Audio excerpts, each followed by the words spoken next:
Welcome back to channel Indian cine match with me Sushmita. இனி நம்ம சேனல்ல ஒரு சூப்பரான பிரஸ் மீட் தான் பார்க்க போறோம். அது என்ன படம் தானே யோசிக்கிறேன், பிதான்ற படம். இந்த படத்தோட ப்ரிவியூ ஷோஸ் முடிஞ்சதுக்கு அப்புறம் இந்த காஸ்ட் அண்ட் க்ரூ வந்து இந்த பிரஸ் மீட்ல கலந்துருக்காங்க. இந்த பிரஸ் மீட்ல நிறைய விஷயங்களா அவங்க ஷேரும் பண்ணிருக்காங்க. அதை பத்தி கிளியரா நம்ம இந்த வீடியோல பார்க்கலாம். அனைவருக்கும் வணக்கம். மேடையில் அமர்ந்திருக்கும் இந்த திரையுலகத்தை சேர்ந்த முக்கியமான புள்ளிகளுக்கும் வணக்கம். எங்களுடைய குழுவின் சார்பாக அழைப்பை ஏற்று வந்திருக்கிற Perarasu sir, Arvind sir, master Mahendran sir எல்லோருக்கும் எனது நெஞ்சார்ந்த நன்றிகள். ஆக்சுவலாக இந்த படம் இதுக்கு முன்னாடியே சுயம்வரம் அப்படின்னு சொல்லிட்டு ஒரு படம் எடுத்து ஒரு நாளில் எடுத்து சாதனை பண்ணியிருக்காங்க. பட் ஆனால் அது பெரிய பெரிய நடிகர்கள், பெரிய பெரிய ஹீரோக்கள் எல்லாம் சேர்ந்து 6 யூனிட்டாக பிரிஞ்சு வேலை பார்த்த ஒரு படம் 24 மணி நேரத்தில் முடிச்சிருக்காங்க. இது வந்து அதை விட நான் இன்னும் கொஞ்சம் பெருசுன்னு சொல்லுவேன். ஏன்னா இது 2 யூனிட் தான்.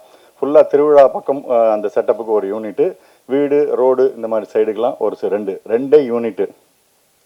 இதை வச்சு 23 மணி நேரம் 23 நிமிஷத்தில் முடிச்சிருக்கிறதே என்னை பொறுத்தவரை மிகப்பெரிய ஒரு சாதனைன்னு சொல்லுவேன்.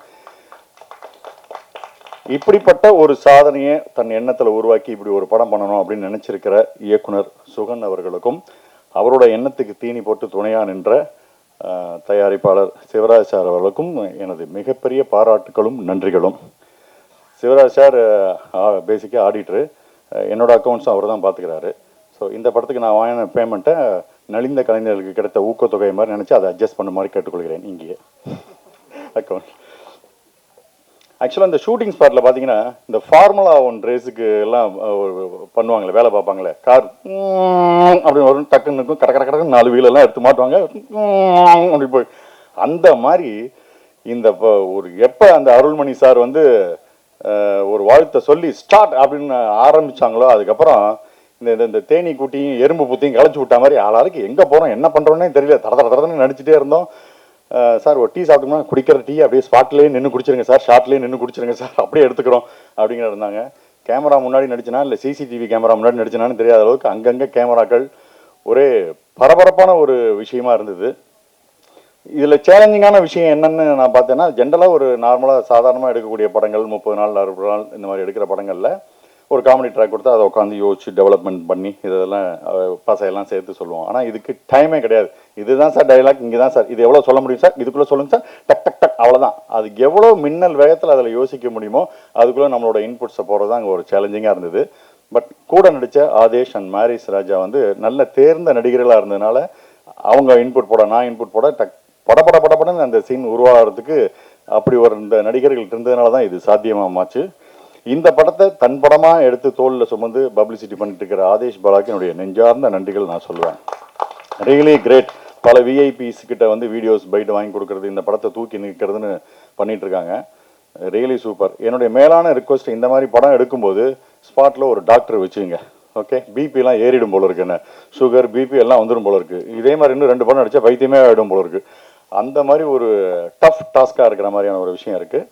பட்டு மொத்த தொழில்நுட்ப கலைஞர்கள், கேமராமேன்ல அந்த யூனிட்லேருந்து ஆரம்பித்து ஆட்டுக்கிட்டு மொத்த தொழில்நுட்ப கலைஞர்கள் நடிகர்கள் ப்ளஸ் இயக்குனருக்கு துணை நின்ற இயக்குனர் டீம், இவங்களால தான் இந்த விஷயம் இவ்வளோ ஸ்பீடாக நடக்கிறதுக்கான ஒரு சாத்தியமாக மாறிச்சு. ஸோ ரொம்ப சந்தோஷமாக, அப்பா ஏதோ ஒரு சாதனை பண்ணுற படத்தில் நம்மளும் இருக்கோம், நம்மளும் நடித்தோம் அப்படின்ற ஒரு ரொம்ப பிரமிப்பும் சந்தோஷமும் இருக்குது.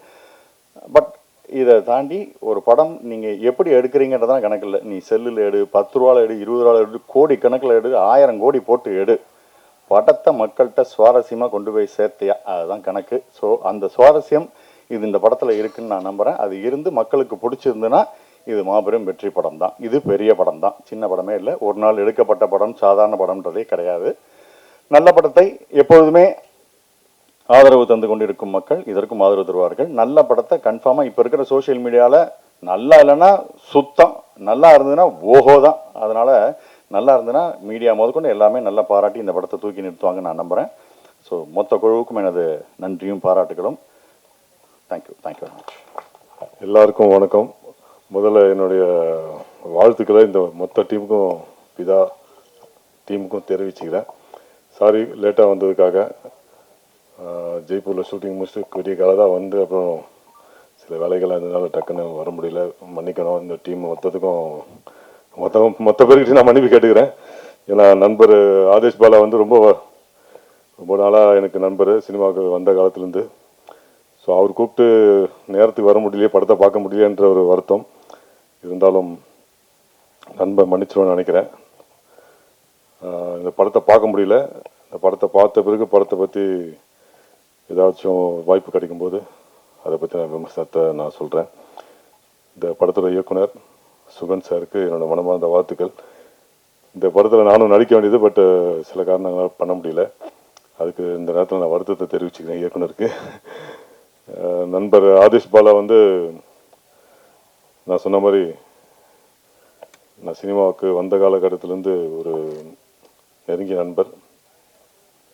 சினிமாவுக்காக வந்து அவங்க அப்பாவும் ஒரு கலை குடும்பம், அவங்க குடும்பமே ஒரு கலை குடும்பம். சினிமாவுக்காக எவ்வளோ கஷ்டப்படுற பல நடிகர்களில் அவரும் ஒருத்தர். அவர் என்ன நினைச்சாரோ அந்த கோலை நோக்கி ஸ்டெப் பை ஸ்டெப்பாக வச்சுட்டு வந்துட்டுருக்காரு. இன்றைக்கி அந்த கோலை நெருங்கிட்டாருன்னு தான் நான் நம்புகிறேன். நானும் இத்தனை வருஷம் சினிமாவில் வந்து இருக்கும்போது பல நடிகர்களை பார்க்குறோம். எனக்கு எப்பவுமே ஒரு பெரிய ஹீரோ, பெரிய ஒரு இயக்குனர் அப்படின்னா உள்ளுக்குள்ளே ஒரு சின்ன ஒரு தயக்கம், பயம் இருக்கும். நான் வந்து எந்த ஒரு படப்பிடிப்பு படம், எந்த ஒரு குழு பார்த்தாலும், எந்த டைரக்டரை பார்த்தாலும், எந்த ஹீரோ பார்த்தாலும் நான் சாருன்னு தான் கூப்பிடுவேன். வந்த புதுசில் இப்போவும் வந்து அப்படி தான் கூப்பிட்டுருக்கேன். என்னுடைய வயசில் சின்னவங்களாக இருந்தாலும் சாருன்னு தான் கூப்பிட்டு பழக்கம். அது எவ்வளோ பெரிய நடிகராக இருந்தாலும், எவ்வளோ சின்ன நடிகராக இருந்தாலும். ஆனால் போடா வாடான்னு சொல்லி கூப்பிட்ற அளவுக்கு ஒரு ஹீரோ எனக்கு நண்பர்களாக இல்லையன்ற ஒரு வருத்தம் ரொம்ப நாளாக உண்டு. அந்த ஒரு வகையில் அந்த ஒரு ஏக்கத்தை தீர்த்து வைக்கிற ஒரு ஹீரோவா, ஒரு நண்பனா, போடா வாடான்னு கூப்பிட்ற அளவுக்கு ஒரு ஹீரோவா நம்ம ஆதேஷ் பாலா எனக்கு கிடைச்சிருக்காரு. ஏன்னா கண்டிப்பாக அந்த ஒரு பெரிய ஹீரோன்ற ஒரு அந்தஸ்தை விரைவில் அவன் அடைவான்னு நான் நம்புகிறேன். வாழ்த்துக்கள் நண்பா, எல்லாருக்குமே வாழ்த்துக்கள். நன்றி நன்றி. அனைவருக்கும் வணக்கம். பிதா ஒரு கடத்தல் கதை, ஒரு கலகலப்பான கடத்தல் கதை. ஃபஸ்ட் ஹாஃப்லாம் ரொம்ப சுவாரஸ்யமாக, ரொம்ப ஒரு காமெடியாக இருந்துச்சு. அதுவும் நம்ம சாம்ஸ் ஃபஸ்ட் ஹாஃபை தூக்கி நிறுத்திட்டார் அவர். சின்ன வயசில் வந்து எனக்கு பிடிச்ச காமெடி நடிகர்னா சுருளிராஜன். அவர் பார்த்தாலும் நம்மளுக்கு ஒரு பார்த்தா சிரிப்பு வந்துடும். அந்தளவுக்கு ஒரு நம்மளுக்கு பிடிச்ச நடிகர். அதுக்கப்புறம் எனக்கு பிடிச்ச காமெடி நடிகர்னா வெண்ணிலாட மூர்த்தி சார். நம்ம ரசம் வேறு மாதிரி. அவர் பார்த்து எனக்கு அவர் ரொம்ப பிடிக்கும். இப்போ எனக்கு பிடிச்ச ஒரு காமெடி நடிகர்னா சாம்ஸ் தான். ஆமாம், ஃபேஸில் ஒரு ஒரு ஒரு அசால்ட்டாக ஒரு தெனாவிட்டாக டப்புன்னு டயல் அடிச்சுட்டு போயிருப்பார். அந்த பயணம்னு ஒரு படம் பார்த்தேன். ஆமாம், அதில் ஒரு நடிகராக வந்திருப்பார். அந்த நடிகர் உள்ள கெத்து எல்லாத்தையும் காட்டியிருப்பார். அதுலேருந்து அவங்க ரசிகர் ஆகிட்டேன். இந்த படம் ஃபஸ்ட் ஆஃப் ஃபுல்லாக அவங்களெல்லாம் பயங்கர ரசித்தேன். அதில் ஒரு டைலாக் ஒரு மாரி சார் சொல்லுவார். அவர் சொல்லுவார் ஃபஸ்ட்டு ஒன்றுக்கு போயிட்டு வரேன்ட்டு. ஒரு ஒன்றுக்கு போனால் பார்த்தா அது முன்னுக்கு போகணும் பாரு. சின்ன சின்ன நகாசுக்கெல்லாம் அவன் ஏன்னா என்ன ஆச்சரியம்னா 23 நேரம் 23 செகண்ட் அப்படின்னு சொன்னால் நம்பவே முடியல. நீங்கள் சொன்னதுனால அதில் பார்க்க அதுவே ஆச்சரியமாக இருக்குது. எப்போ இவ்வளோ சீன், எப்படி இவ்வளோ பில்டப்ஸு, இவ்வளோ சீன்ஸு, அதுவும் கடத்தல் கதை, ஒரு காமெடி கதை, ஒரு லவ் ஸ்டோரி, ஒரு ஃபேமிலி ஸ்டோரினா கூட நம்பலாம். இது ஒரு திருவிழா காட்டுறாங்க. அங்கே ஒரு அம்மா வாதம் வந்து படுத்து கிடக்கு ஒரு பக்கம் சேசிங்க, ஒரு பக்கம் வீட்டில் அடைச்சி வச்சு, அது ஏற்பட்ட ட்விஸ்ட் வேறு. ஆனால் இது ஒரு நாள் எடுக்கப்பட்ட படங்கிறது சரி நம்ப முடியல. அதுவே உங்களுக்கு பெரிய சக்ஸஸ். இன்னொரு தயாரிப்பாளருக்கு இப்போல்லாம் 2 லாபம் கிடைக்கிறதே பெரிய விஷயம். அதில் வந்து முதல் லாபம் அப்படிங்கிறது இயக்குனர் பிளான் அவர் பிளான் பண்ணி எங்கெங்கெல்லாம் செலவை குறைக்கிறாரோ அதெல்லாம் தான் ப்ரொடியூசருக்கு முதல் லாபம். இயக்குனருக்கு பிளானிங் இல்லைன்னா முதலுக்கே நஷ்டம். எந்த இயக்குனர் பிளான் பண்ணி படம் எடுக்கிறானோ அவன் தான் முதல்ல ப்ரொடியூசருக்கு உண்டான இயக்குனர். நம்ம சுகன் வந்து முதல்ல ப்ரொடியூசருக்கு ஒரு உண்மையான இயக்குனராக அதில் வெளிப்படுத்தியிருக்கிறாரு. இந்த மாதிரி இயக்குனர் அவன் மிகப்பெரிய வெற்றி அடையணும். இப்போல்லாம் தேவையில்லாத செலவை குறைச்சாலே ப்ரொடியூசருக்கு பாதி நிம்மதி. இன்றைக்கி பிளானிங் இல்லாமல் வெட்டி செலவுகள். ஒரு டைலாக்கை 4 ஆங்கிளில் 4 கேமரா எடுக்கிறாங்க. அது எந்த ஆங்கிளில் எது அது க்ளோஸ்அப்னா க்ளோஸ்அப் அதை டிசைட் பண்ணுறவங்க தான் கரெக்டான டைரக்டர். க்ளோஸ்அப் ஒரு டைலாக் போய் ட்ராலி க்ரைனு பேக்கில் ஃப்ரண்டில் வச்சு எடுத்து கடைசியாக எடிட்டருக்கு பெரிய தலைவலி வந்துடும். இப்போ உண்மையிலே இப்போல்லாம் ரொம்ப கஷ்டப்படுற யார் தெரியுமா? ஒன்று ப்ரொடியூசர், அடுத்து எடிட்டர். ஒரு டைலாக்கை 10 ஆங்கிள் எடுத்து அவன் எதைத்தான் அந்த எடிட்டர் செலக்ட் பண்ணுவாப்புல. இன்றைக்கி உண்மையிலே எடிட்டர்லாம் ரொம்ப சம்பளம் அவங்களுக்கு அதிகம் கொடுக்கணும் சார். எடிட்டருக்கு தான் அவங்க ரொம்ப கஷ்டப்படுறாங்க. அப்போலாம் அப்போல சீன் நம்பர் 12 ஷார்ட் 1 4 5 8ன்னு மாற்றி போய் கொடுப்போம். அதை கொண்டு போட்டால் போதும். அதை ஆர்டர் பண்ணாலே சீன் வந்துடும் எடிட்டருக்கு. இப்போல்லாம் அதெல்லாம் பண்ணவே முடியாது. அள்ளி கொட்டணும், அவன் பொறுக்கணும் போவோம். பொறுக்கு அப்புறம் நான் அது இங்கே வைக்கலாம், இது இங்கே வச்சுக்கலாம், இதை வச்சுக்கலாம். அப்புறம் டைரக்டர் சண்டைகள் இதெல்லாம் இருக்குது. அது என்னென்னா இப்படி ஒரு சூழ்நிலையில் ஒரு நாளில் இவ்வளோ பிளான் பண்ணி கரெக்டாக நடிச்சிருக்காரு. முதல்ல அவருக்கு சுகனுக்கு வாழ்த்துக்கள். அடுத்து இதில் நடித்த எல்லா நடிகர்களும் யாருமே சோடப்போல. கடைசியாக அந்த அம்மா ரெகனா பின்னிட்டாங்க. அப்படியே குடும்ப குத்து விளக்கு வந்தாங்க, அப்புறம் குத்திட்டாங்க. குத்து விளக்கா வந்து குத்துற விளக்கு ஆகிட்டாங்க, குத்துற விளக்கு ஆகிட்டாங்க. எதிர்பார்க்கவே இல்லை அது. அதான் கிளைமேக்ஸ் ட்விஸ்ட்டு. ரொம்ப நல்லா நடிச்சிருந்தீங்க. அவங்க பேசும்போது ஒரு நல்லா ஒரு சொன்னாங்க, நான் வந்து இஸ்லாமிய பெண் இருந்தாலும் சிவனை கும்பிடுவேன். நாங்கள் இது சிறப்பு இல்லை, இன்னொரு மிகப்பெரிய சிறப்பு சொன்னாங்க. நான் சாமி கும்பிட்டதை விட கேமராவை கும்பிட்டதுன்னு அதிகம். நாங்கள் நமக்கு எந்த மதமாக இருக்கலாம், எந்த சாமியும் கும்பிடலாம், ஆனால் செய்யும் தொழில் தான் தெய்வம். அதனால் நீங்கள் அந்த தொழிலை தெய்வம் நினைக்கிறீங்களே, இன்னும் பெருசாக நீங்கள் முன்னுக்கு வந்துடுவீங்க. நல்லா நடிச்சிருந்தீங்க. உண்மையிலேயே அவ்வளோ சாப்பிட்டது டக்குன்னு அந்த டெரர் ஃபேஸ் மாறிச்சு பாருங்க. நாங்களும் மிரண்டோம், என்னடா இவ்வளோ ஒரு டெரரான்ட்டு. நான் உண்மையிலேயே அந்த புருஷன்காரன் என் பொண்டாட்டி அப்படிங்க ஒன்று நம்புது அப்படிங்கும்போது வேறு மாதிரி ஓகே, அப்படி இந்த காலத்தில் இப்படி ஒரு பொண்டாட்டி இருக்குமான்னு நினச்சிக்கிருக்கேன். அதை இப்படி நினச்சிடாதீங்க, நாங்களாம் இப்படி தான் இருப்போம்ட்டு. அந்த அந்த உங்கள் கேரக்டர் சரி, டைரக்டர் அந்த ட்விஸ்ட்டு சூப்பர், அதை சொல்லிவிடணும். இப்போல்லாம் எல்லாம் கதை தெரியும், முன்ன மாதிரி இல்லை. இப்போல்லாம் ஒரு ஷோ தாங்க, அதுக்கப்புறம் கதை தெரிஞ்சு தான் ஆடியன்ஸ் படம் பார்க்குறான். நம்ம பெருசாக ட்விஸ்ட்டு மக்களுக்கு தெரிஞ்சிடக்கூடாது, இந்த சீன் தெரிஞ்சிடக்கூடாது, அதெல்லாம் நம்ம அப்படி நினச்சோம்னா அந்த டேரக்டரில் முட்டாள். எவ்வளோ ஒரு படம் பெரிய 200 கோடிக்கு எடுக்க படமும் ஒரு ஷோ தான். அதுக்கப்புறம் அவனுக்கு கதை தெரிஞ்சு தான் பார்ப்பான். கதை தெரிஞ்சே படம் பார்க்கும்போது அந்த படம் இன்ட்ரெஸ்டிங்காக இருந்தால் தான் அது சிறந்த திரைக்கதை உள்ள படம். இந்த படம் கதை தெரிஞ்சே பார்த்தாலும் இன்ட்ரெஸ்டிங்காக இருக்கும். அந்த அளவுக்கு பண்ணியிருக்காரு. ரெகனா மட்டும் இல்லை, ஒரு மாதிரி அவரெல்லாம் அங்கங்கே 2 பேரும் கவுண்டமணி செந்தில் காம்பினேஷன் மாதிரி போயிடுச்சு. உங்கள் காம்பினேஷன் எதை சொன்னாலும் சிரிக்கிற மாதிரி போயிடுச்சு. அப்புறம் இந்த படத்தில் முக்கியமான கதாபாத்திரம் ஆதிஷ் பாலா. ஆமாம், அவர் வந்து நிறைய நான் பார்த்துட்டே இருக்கேன். நம்ம நடிக்கிறது, முயற்சி, இதெல்லாம் விட போராடிட்டே இருக்கிற வாழ்க்கை ஒன்று இருக்குதுல்ல, அது சினிமாவில் ரொம்ப அது கொஞ்சம் அது இருக்கணும். அது என்றைக்காவது பெருசாக கொஞ்சம் நிறுத்திடும். சின்ன சின்ன போராட்டி இருந்தார். இந்த படம் உங்களுக்கு அடுத்த கட்டம். ஆதிஷ் பாலாவுக்கு இந்த பிதா வந்து அவருக்கு வந்து அப்பா பாரு பார்த்தாலும். ஆமாம், அம்மா அப்பா பாசம் உள்ளவர். ஆமாம், அப்பா ஆசிரியம் என்றைக்கு வேணும்னு சொல்லிட்டு வைப்பார். பிதாவும் உனக்கு அப்பா தான். ஆமாம், அதனால் இந்த பிதாவை நீங்கள் அப்பாவை நடிச்சிருங்க. இந்த பிதாவை வந்து உங்களுக்கு ஆசிரியம் பண்ணி பெரிய நடிகராக ஆக்கி விட்டுரும். நடிகர்களுக்கு என்னென்னா, இப்போது அசிஸ்டண்ட்டாக ஒர்க் பண்ணுவாங்க, எடிட்டர் அசிஸ்டண்டாக இருப்பாங்க, கேமரா ஒர்க் பண்ணுவாங்க, செட்டாளாக இருப்பாங்க, ஆர்ட் டிபார்ட்மெண்ட் இருப்பாங்க. இந்த நடிகர்களுக்கும் இந்த டெக்னீஷியனுக்கும் என்ன வித்தியாசம்னா, இப்போ இந்த டெக்னீஷியன் ஏதாவது கஷ்டம் வந்து சினிமாவில் போராட முடியலை, சமாளிக்க முடியல அப்படின்னா வேறு வேலைக்கு போயிடலாம், எங்கேயாவது வேலைக்கு போயிடுவாங்க. ஆனால் அந்த நடிகர்களுக்கு பெரிய சவாலுங்க அது. அது பெரிய ஒரு சாபம். சில நேரத்தில் ஒரு முகம் தெரிஞ்ச நடிகர் ஆகிட்டா அவங்களுக்கு வேறு எந்த வேலைக்கும் போக முடியாது.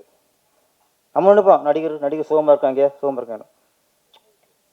வெற்றி அடைஞ்ச நடிகர்களுக்கும் அந்த புகழும் அந்த இதுவும் கொஞ்சம் சில நேரத்தில் சாபம் மாறிடும். வெற்றி அடையாத நடிகர்களுக்கும் அது பெரிய ஒரு சாபம் மாறிடும். ஏன்னா இதை விட்டு அப்புறம் வேறு வழி இல்லை, இதில் தான் கிடக்கணும், இதில் தான் நடிச்சாகணும், இதில் தான் போராடி ஆகணும். அதில் சில இயக்குனர்கள் அவங்க சில கண்டிஷன் போடுவாங்க. என் படத்தில் முகம் தெரிஞ்ச நடிகர்களே இருக்கக்கூடாது, தெரிஞ்ச முகமாக இருக்கக்கூடாது, ஃபுல்லாக செலக்ட் பண்ணுவாங்க. ஆனால் ஹீரோக்கள் மட்டும் பெரிய ஆளாக இருப்பாங்க, அது மட்டும் தெரிஞ்ச முகமாக இருக்கலாம்.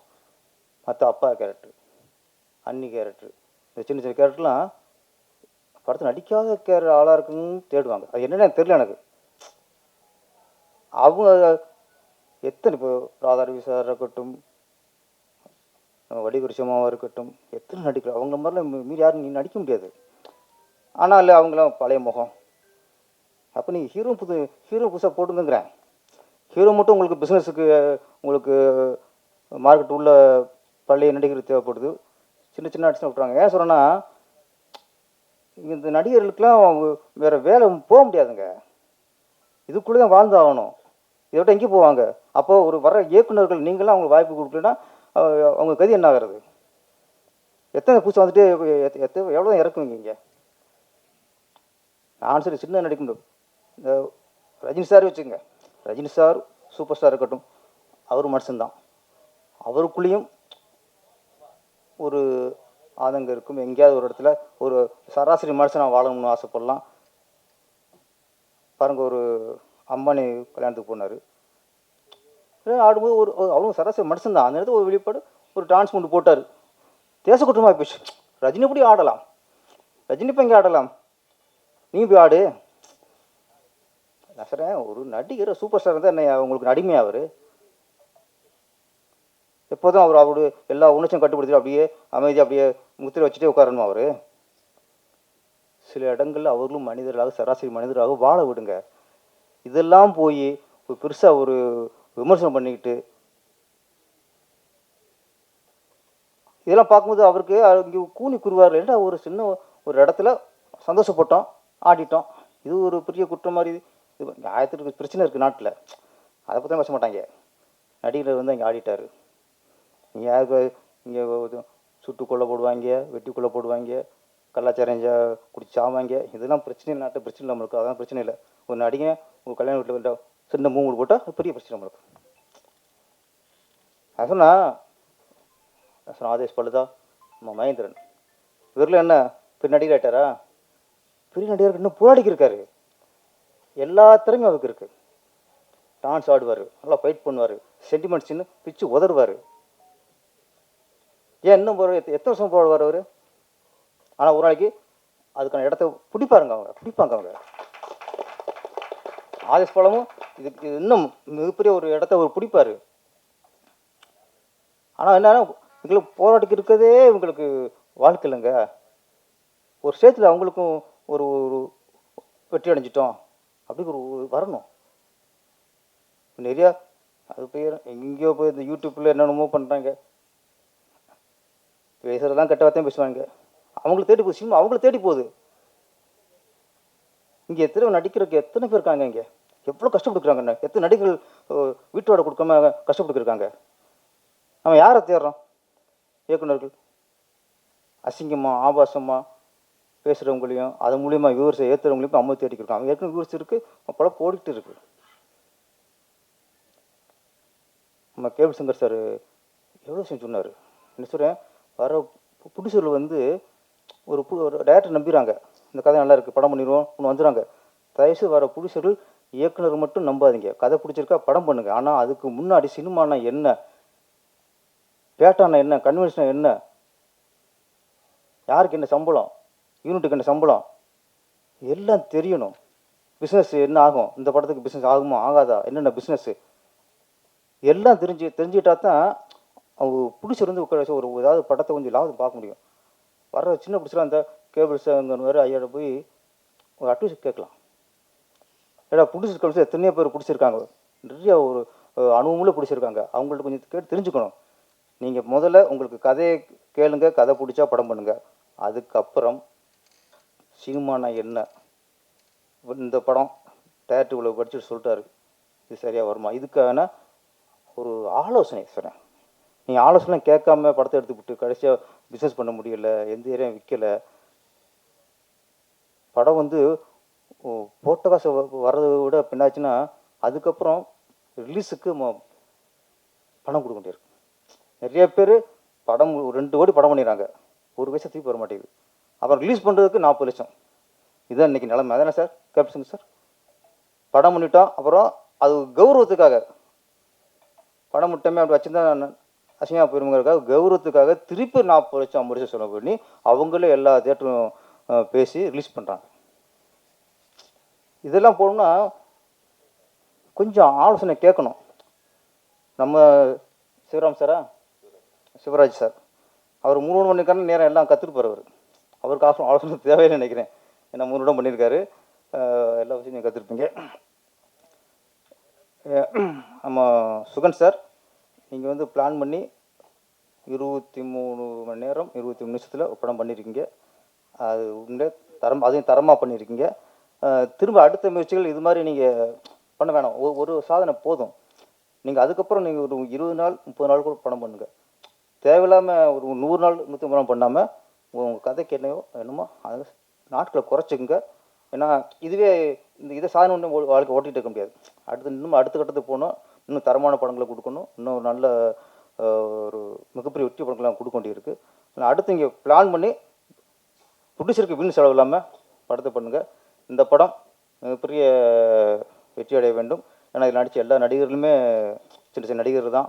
அதனால் இந்த படம் வெற்றி அடைஞ்சால் சாம்ஸ் இன்னும் பெரிய ஒரு நாளைக்கு ஒரு 10 லட்சம் வாங்குற மாதிரி. ஆமாம், நான் கூப்பிட்டா ஒரு நாளைக்கு 5 லட்சம் வாங்கிக்கிறேங்க. மற்ற டைரக்டர்லாம் 10 லட்சம் வாங்கிக்கிறேங்க. இந்த மாதிரி எல்லாம் இருந்தால் சம்பத்ராம் எல்லாருமே சினிமாவை கட்டி பிடிச்சி உருளாருங்க. அதான் வேறு ஒன்றும் சொல்ல முடியாது. அதனால் சினிமாவை கட்டி பிடிச்சி விட மாட்டாங்க அவங்களாம். அவர் மாதிரி ஆமாம், இங்கே தான். ஆமாம், நான் சொல்ல உண்மை தானே. எங்கேயும் போவோம் நடிகர்கள். உண்மை. அதனால் நடிகர்களில் தயவுசெய்து சினிமா இளம் இயக்குநர்கள் வந்து சினிமாவை நம்பியிருக்க நடிகர்களை கைவிடாதீங்க. நன்றி, வணக்கம். எல்லாருக்கும் வணக்கம். முக்கியமாக சாருக்கு வந்து ரொம்ப பெரிய தேங்க்ஸ் சொல்லணும். ஏன்னா சின்னத்திரை தாண்டி ஒரு பெரிய ஒரு பிக் ஸ்க்ரீனில் வந்து ஒரு ஸ்டேஜில் நிற்க வைக்கிறது பெரிய விஷயம். என்னோடய ட்ரீமே ஒரு நல்ல ஒரு ரோல் ப்ளே பண்ணி அந்த ரோல் பேர் வரணும் வெளியே, அப்படின்றது தான் என்னுடைய ட்ரீம். நான் சாமியை நான் நிறைய கும்பிட்டதை விட நான் கேமரா பார்த்து கும்பிட்ட நாட்கள் தான் அதிகம். இத்தனை வருஷம் ட்ராவலுக்கு அப்புறமா எனக்கு ஒரு ரெஜிஸ்டர் கொடுக்கக்கூடிய ஒரு நல்ல ஒரு படத்தில் ஒரு வாய்ப்பு கிடைக்கிறதே பெரிய விஷயம். ஆனால் இந்த படத்தில் ஒரு லீட் ரோல்ன்றது மிகப்பெரிய ஒரு வரம் தான் சொல்லுவேன். நான் சார்கிட்ட கேட்டேன், என்ன நம்பி என்ன இந்த இவ்வளோ பெரிய ரோல் எனக்கு கொடுக்குறீங்கன்ட்டு. அதுவும் இல்லாமல் ரொம்ப லைவில் இது பெர்ஃபார்மன்ஸ் பண்ணணும். அந்த ஆடியோ கூட லைவ், நம்ம ப்ராம்ப்டிங்கும் கிடையாது, ஒரு டேக் கூட எடுக்க முடியாது. ஸோ இந்த 23 மணி நேரத்தில் 23 நிமிஷத்தில் நாம் எடுக்கணும். என்னால் ஸ்பாயில் ஆகிடக்கூடாது, அது மைண்டில் எனக்கு இருந்தது. ஒரு பரீட்சை பேப்பர் வச்சுக்கிட்டு அங்கே சுற்றிக்கிட்டு இருக்கிற மாதிரியே நான் அந்த டைலாக் பேப்பர் வச்சு சுற்றிட்டு இருந்தேன். ஏன்னா எனக்கு இதில் அனுபவம் ரொம்ப கம்மி. ஒரு படத்தில் நடிக்கிறதும் அது வந்து லைவாக வந்து பெர்ஃபார்மன்ஸ் பண்ணுறதும். ஸோ இதில் நான் கொஞ்சம் பெஸ்ட்டாக வரணும். எனக்கு கொடுத்த இந்த பெரிய வாய்ப்பை சுகன் சார் என்னை நம்பி கொடுத்துருக்காரு. ஸோ அதை நான் பெஸ்ட்டாக பண்ணணுன்றது மைண்டில் ஓடிக்கிட்டே இருந்தது. அது வரைக்கும் நான் ஓரளவுக்கு நான் பண்ணியிருக்கேன்னு நினைக்கிறேன். என்னோடய பெர்ஃபார்மன்ஸை நீங்கள் பார்த்துருப்பீங்க. ஸோ இதுக்கு சப்போர்ட் பண்ணுங்கள். இதுக்கு மேலே என்ன பேசணும்னு எனக்கு தெரியல. ரெண்டாவது, அந்த கிளைமேக்ஸ் டைமில் கடைசியில் கீழே விழும்போது அலெக்ஸ்ன்ற கேரக்டர் என்னை வந்து பிடிக்கணும். பட் அந்த டைமில் அவர் பிடிக்கல, அந்த பதட்டம் இருந்துச்சு. அந்த டைமிங் முடியணும், கரெக்டாக அந்த அவார்டுக்கான ஒரு விஷயம் பண்ணுறாங்கன்ட்டு. ஸோ அவருக்கும் அந்த பதட்டம் இருந்தது. அந்த கிளைமேக்ஸ் ரொம்ப முக்கியமான சீனு. அதனால நான் கீழே விழும்போது அவர் என்னை பிடிக்கணும், பிடிக்காம விட்டுட்டாரு. அங்கே என்ட்ரில் அந்த டைல்ஸ் ஒன்று முனை வந்து பட்டுன்னு அடிச்சிடுது. அடித்த உடனே ஹோல் டீம் எல்லாருமே ஓடி வந்து என்னை பிடிக்கிறதுக்கு ரெடியாக இருந்தாங்க. ஏதோ ஒன்று நடந்திருக்கு, ரொம்ப ஓவர் சவுண்டு. ஏன்னா லைவ் ஆடியோ போயிட்டு இருக்கிறதுனால ஒரு பின்னு விழுந்தாலும் சவுண்டு கேட்கும். ஸோ அந்த சவுண்ட் இல்லாமல் ஒரு சைலண்ட்டு ஒரு ஒரு ஸ்பேஸில் தான் எடுக்க முடியும் அந்த சீன்ஸ்லாம். ஸோ நான் கீழே விழுந்த அந்த அடிப்பட்டது பில்டிங்கே சவுண்டு கேட்டுச்சு. எல்லாரும் ஓடி வந்தாங்க. பட் எனக்கு அந்த வலியை விட என்னால் ஸ்பாயில் ஆகிடக்கூடாது. ஏன்னா ஒரு சீன் எடுத்தால் ஒரு ஷார்ட் கட் பண்ணி எடுப்போம் எல்லா ஆங்கிளும். பட் இது வந்து அப்படி கிடையாது. ஒரு சீன்னா ஸ்டார்ட் பண்ணி அந்த எண்டு வரைக்கும் அந்த சீன் முடியணும். அது எடுத்தது எல்லாமே இந்த வழியால் நான் அதை ஸ்டாப் பண்ணிட்டேன்னா அந்த எடுத்த அந்த நிமிஷம் இல்லாமல் ஸ்பாயில் ஆகிடும். மறுபடியும் ரீவைண்ட் பண்ணி அந்த டேக் எடுக்கணும்.